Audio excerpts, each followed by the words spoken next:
Здравейте, приятели! Реших да снимам Loli Rock филм на части и това да го направя като нещо като трейлър. Не знам, не трейлър, точно да ви казвам кои ще участват в Loli Rock филма. Той ще е на части, ще го правя на части и така.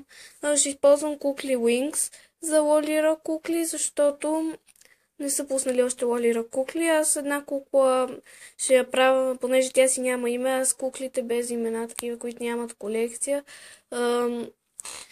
Мисля, няма ги по филмите, ще ги правя на кукли Loli Rock и така.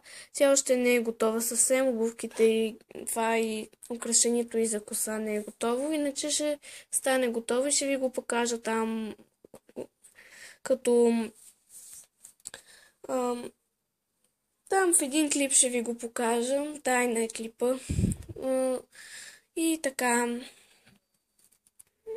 В филма на Loli Rock ще участват Блум като Ориана ще е това. Блум като Ориана. Стела като Айрис.